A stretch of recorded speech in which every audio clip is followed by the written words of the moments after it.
आप देख रहे हैं वेब दुनिया। मैं हूं रूना आशीष और मेरे साथ हैं जतिन, जो कि इन दिनों आपको पुलिस बनकर सारी छानबीन करते हुए दिखाई देने वाले हैं। सबसे पहले आपका स्वागत है, कैसे हैं आप?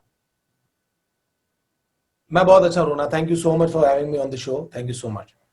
जतिन, आपके पीछे ना एक मुझे ये बोलते हैं ना, स्पीकर। पेंटिंग, ना पेंटिंग और उसका स्टैंड दिखाई दे रहा है। It looks like you are into painting also. Not not exactly. ये मैं कभी कभी, वैसे ये था तो किसी ने दिया था बड़े प्यार से कि इस पे कैलेंडर रखता था। तो अभी मैंने इसको मोबाइल का स्टैंड बना लिया, तो मैं मोबाइल कभी कभी देखने के लिए उसको ऐसे लगा देता हूँ। तो अभी वो सब इस पे चलता है। But yes, I I love to do that. मतलब पेंटिंग का मुझे ये नहीं बोलूंगा मैं बहुत शौक है, बट यस कभी कभी कुछ कुछ स्केच वगैरह मैं जरूर ट्राई करता हूँ। बिकॉज जहाँ पे थिएटर में करता था मंडी हाउस में, तो वहीं पास में आर्ट्स का एक स्कूल है, कॉलेज है बहुत बड़ा। तो वहाँ के बच्चे जो है वो आके ना, मंडी हाउस में श्री राम सेंटर के पास में बीएम स्नैक्स है जहाँ पे खाना खाते थे। तो उनको स्केच बनाते हुए देखता था, तो मुझे बड़ी क्यूरियोसिटी होती थी कि यार ये बड़ी कमाल की चीज है। तो मैं खुद कुछ कुछ उनको देख के कुछ कुछ कर लेता हूँ। सो नहीं, मतलब उतना ज्यादा नहीं है, बट यस थोड़ा सा है शौक।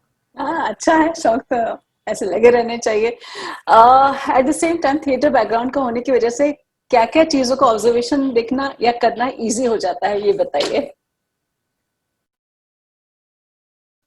आई थिंक एक्टिंग की अगर बात करें या किसी भी आर्ट की जो फील्ड है उसकी बात करें, तो observation is the must and the best thing. Because हम लोग एक तरह से सोसाइटी का मिरर है, आईना है। जो सोसाइटी में हो रहा है, जो चीजें हो रही हैं, उसी का एक रिफ्लेक्शन है, वही हम पोर्ट्रे करते हैं, दिखाते हैं। तो मुझसे कई बार जब लोग भी पूछते हैं कि एक्टिंग के लिए क्या करना चाहिए, क्या नहीं करना चाहिए, तो मैं उनको ये बोलता हूँ कि तुम ऑब्जर्व करना शुरू करो। क्योंकि ऑब्जर्वेशन जितना तुम्हें देगी ना, जितना एनहांस करेगी, जितना ज्ञान तुम्हें चीजों के बारे में होगा, बिकॉज एक एक्टर को होना चाहिए, उतना ही वो तुम्हारे परफॉर्मेंस में, तुम्हारे काम में झलकेगा। तो I think observation plays an important role and it has helped me a lot. मतलब कैरेक्टर्स को ऑब्जर्व करा कि कोई कैसे काम करता है, फला कैसे है, वो आदमी कैसे है, ये आदमी कैसे चलता है, कैसे बात करता है, क्या बिहेवियर है पर्टिकुलर, जिसे कहते हैं कि सिचुएशंस में कैसे वो रिएक्ट करता है। तो वो हम लोग ऑब्जर्व करते थे। और जब भी कोई परफॉर्मेंसेज आती थी और हमें लगता था कि इस बंदे को उस रोल में फिट किया जा सकता है, तो वहां फिट करके उसको पोर्ट्रे करते थे। तो ऑब्जर्वेशन का तो बहुत बड़ा खेल है, बहुत बड़ा इंपॉर्टेंट रोल है। इस बार जब इस वेब सीरीज की बात करती हूँ तो एक पुलिस ऑफिसर के तौर पर दिखाई देते हैं, और थोड़ा बहुत जो मैंने देखा है उसमें यह है कि एक है 2009 का पुलिस इंस्पेक्टर और एक है 2019 का। तो चलिए आपसे पूछती हूँ, आप 2009 में कैसे थे, क्या कर रहे थे? मैं 2009 में मैंने जस्ट अपना थिएटर का जो एक्टिंग कोर्स है वो मैंने कंप्लीट किया था 2008 में। और 2009 में मैंने जहां से मैं पास आउट हूं, उसी की थिएटर कंपनी में एज ए प्रोफेशनल एक्टर मैंने ज्वाइन कर लिया था। तो मैं जॉब कर रहा था वहां पे, प्लेस कर रहा था। और मुझे मेरा पहला टीवी, मतलब मीडिया में ब्रेक मिला था। एक टीवी सीरियल डीडी नेशनल का था, जो बहुत ही हिट शो था डीडी का, क्योंकि जीना ऐसी का नाम है, जिसके डायरेक्टर थे उमेश बिष्ट और अजय बेरी। तो उन लोगों के साथ मैं काम कर रहा था। पहली बार मतलब मेरा जो कैमरे के से साक्षात्कार हुआ, मतलब रूबरू हुआ, तो पहली बार 2009 में मैं मेरा साक्षात्कार मतलब रूबरू हुआ कैमरे से। तो मीडिया में मैं आ गया था और अच्छा, बाकी नाटक कर रहा था। ओके, अब 2019 की बात करते हैं। 2019 कैसा रहा था आपका? 2019 बहुत ही एक्साइटेड था, बहुत ही मजेदार रहा, क्योंकि बहुत बड़ी फिल्म अपने करियर की मैं शूट कर रहा हूँ। 83 शूट कर रहा था और एक बिल्कुल अलग जर्नी पे मैं चला गया था। बिकॉज एक स्पोर्ट्समैन का कैरेक्टर है, क्रिकेटर का कैरेक्टर है, एक इतनी हिस्टोरिकल इवेंट पे फिल्म बन रही थी। तो दिन रात बस उसी की मेहनत में लगे हुए थे और उसी की तैयारी कर रहे थे। तो आई वाज इन लंदन, और लंदन में शूट चल रहा था उसका। तो बहुत बहुत ही कमाल का एक्सपीरियंस रहा। बहुत ही अच्छे लोगों के साथ मिलना हुआ। एक बहुत ही नई कंट्री जो मेरे लिए नई है, लंदन, वो मैंने एक्सप्लोर करी। वहां गया, वहां घूमा, वहां के लोगों से मिला। तो 19 में वो चल रहा था। और एक कांस्टेंट स्ट्रगल तो था ही कि और नया काम और अच्छा काम वो सब था। तो उस 83 के बारे में बताइए, बिकॉज थोड़ा सा मजेदार तो है भाई 83 के बारे में जाना, तो एक दो लाइन अगर बिल्कुल, कुछ। बहुत ही कमाल की स्क्रिप्ट है। मतलब स्क्रिप्ट ऐसी है कि गॉड सेंड जैसा होता है ना, क्योंकि कई जब हम फिल्म बनाते हैं, लिखते हैं या करते हैं, तो कई चीजें उसमें फिक्शनलाइज करके उसको इंटरेस्टिंग बनाने के लिए हम करते हैं कि चलो ये इंसिडेंट्स जोड़ दो, वो कर दो, ये डाल दो, ऐसे कर दो, ये इंटरेस्टिंग हो जाएगा। बट उनका जो इवेंट था, एक्चुअल इवेंट, जो इंडियन क्रिकेट टीम का उस वक्त का जो ये पूरा टूर था, कि कैसे वो गए, कैसे वो वहां खेले, जीते, हारे, आए, तो वो पूरा इवेंट अपने आप में था कमाल का था। कि उसको करते वक्त जो एक्साइटमेंट और खुशी मिल रही थी, या जो रोलर कोस्टर राइड पे थे हम इमोशंस के, अद्भुत थे। मतलब वो सोच सोच के हैरानी होती थी कि ये लोगों ने कैसे इतना बड़ा इवेंट जीत लिया, और कैसे रातों रात वो उनकी मेहनत से वो ना सिर्फ इंडिया के बल्कि क्रिकेटिंग प्लेइंग नेशंस जितने भी थे उस दौर के, उन सब में एक ऐसी टीम इमर्ज हो गई थी कि यार इन्होंने तो मिरेकल कर दिया। तो बहुत कमाल की स्क्रिप्ट है, और उसको करते वक्त बहुत मजा आया। लोगों के साथ मिलना, जितने भी को एक्टर्स थे या हमारे डायरेक्टर थे, तो वो भी था। बाद में कई पेनफुल चीजें भी थी, दर्द भी था। कई कई घंटों जो है खड़े रहना पड़ता था फील्ड पे, और सुबह सुबह एक्सरसाइज करते थे शूट पे जाने से पहले, फिर शूट करते थे, यू नो। और क्योंकि वहां पे इंडियन खाना सिर्फ दोपहर को मिलता था, क्योंकि उनका अपना ब्रेकफास्ट है, नाइट में उनका अपना डिनर है, तो वो मिस हो रहा था, इंडियन खाने की जो क्रेविंग है। तो जैसे कि हमारी क्रिकेट टीम के कई लोग जाते थे वहां, जो इंडियंस बसे हुए उनके घर में खाना खाने जाते थे, तो एक दो बार हमें भी मौका मिला है कि हम भी ऐसे ही इस फूड की क्रेविंग के चलते कई किलोमीटर दूर जाकर किसी इंडियन परिवार के यहाँ गए, और उन्होंने बड़े प्यार से हमें ट्रीट किया, खाना खिलाया, इंडियन खाना खिलाया। तो वो सब बड़े सारे इवेंट थे जो बिल्कुल मैच हो रहे थे उनके और हमारे, अब मतलब कोइंसिडेंटली। बेहतरीन था ये तो। अच्छा, अब अगर मैं आप इस वेब सीरीज की भी मैं बात करती, एक सीन था जो मुझे बहुत इंटरेस्टिंग लगा, कि आपका इंट्रोगेशन चल रहा है, पीछे से कोई एक विमला आती है और टिफिन का डब्बा लेकर जाती हैं। Correct correct correct. बहुत वो जो इंटरोगेशन रूम में आपकी हालत दिखाई है, दैट वाज रियली फनी। ऐसे मतलब वो अभी वो जिस sorry sorry you saying no no no, something. Please go ahead, मैं वही पूछ रही थी। हाँ नहीं, वो बड़ा इंटरेस्टिंग था वो, क्योंकि बहुत एक वो ऐसे हुआ है ना कि पुलिस वाला बैठा हुआ है, इंटेरोगेशन चल रहा है, और रूम में कोई भी ऐसे घुस जा रहा है, और घुसा तो घुसा, और वहां पे पता चल रहा है कि इंटेरोगेशन रूम में लंच के डब्बे रखे हुए हैं। तो कैन यू इमेजिन, मतलब इस तरह की सिचुएशंस है।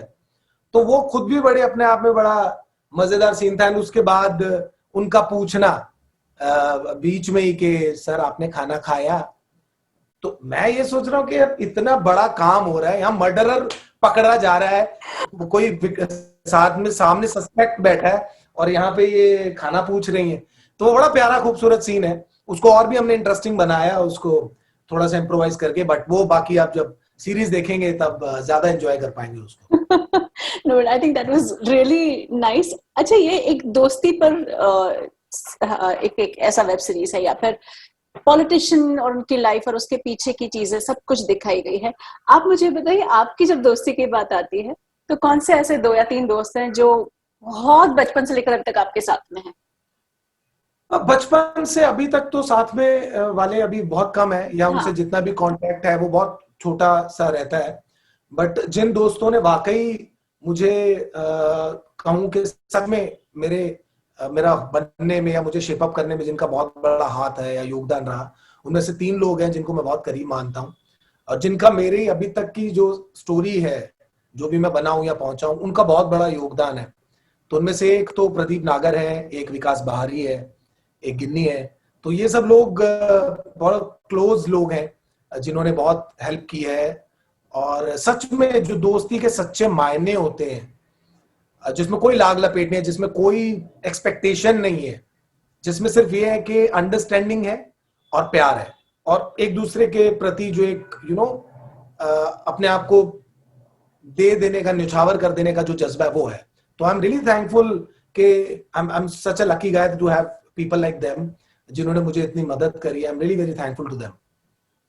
That's nice. अच्छा, और इसमें चूंकि आप एक इंस्पेक्टर के भूमिका में है जो छानबीन कर रहा है, खोजबीन कर रहा है, लाइफ में ऐसी कोई चीज है, मे बी देश का ऐसा कोई मुद्दा है जिसको देखकर ऐसा लगता है कि अगर मैं होता ना इंस्पेक्टर तो मैं इसके पीछे जरूर लग जाता. ऐसे एक दो कोई इंसिडेंसेस?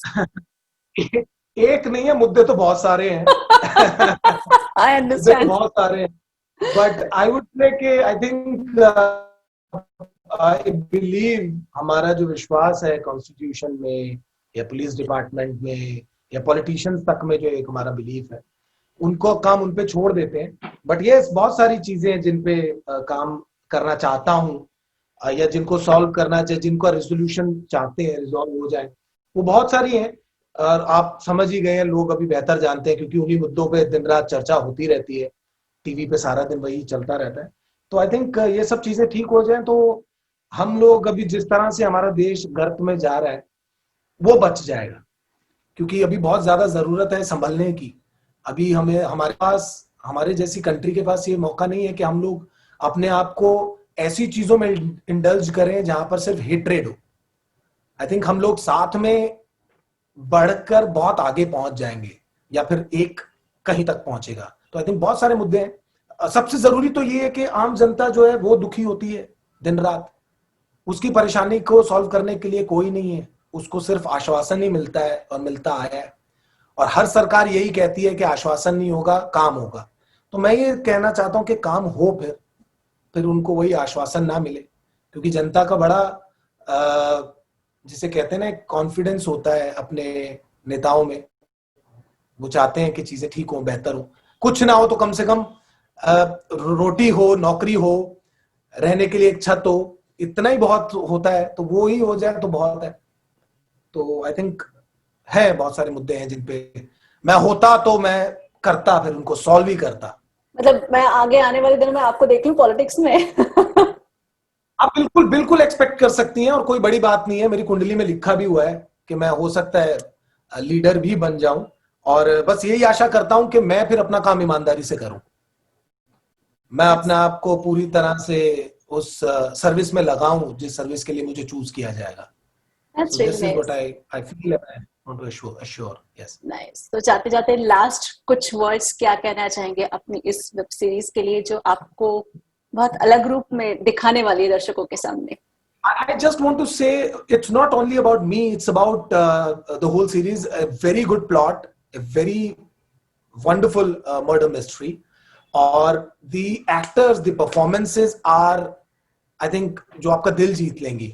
और बहुत मेहनत से काम किया गया है इसमें. बहुत सारे नए लोग हैं जो आपको देखने को मिलेंगे, जो नए एक्टर्स हैं. मोनिका है, रचित है, शशांक है, अपना सुमित है, कुंज है, मधुरिमा है. बहुत सारे नए लोग हैं जो इस सीरीज से अपना पहला काम कर रहे हैं. शेखर है. तो वो सबका काम देखने को मिलेगा. I think people will definitely love this series for the performances, for the plot, for the direction. और बहुत कमाल की सीरीज है. तो do watch it on 24 November, that is tomorrow, on ZEE5 and Alt Balaji exclusively. And do not go for piracy please. 100 रुपए का subscription है महीने का, ले लो.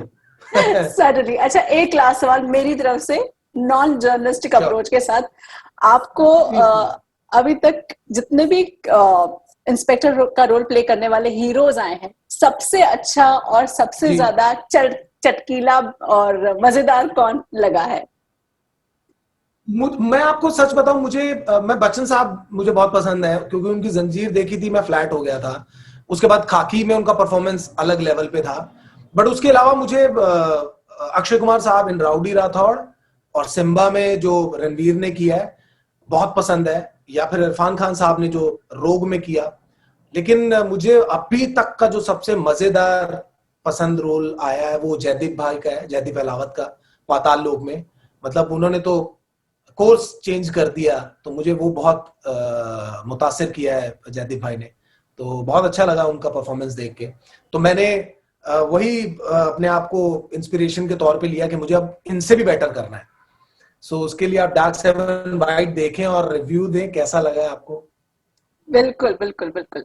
चलिए, थैंक्स लॉट, शुक्रिया. और चाहेंगे आपसे और भी कई जगह मुलाकातें हों. Thank you. बिल्कुल बिल्कुल बिल्कुल, थैंक यू।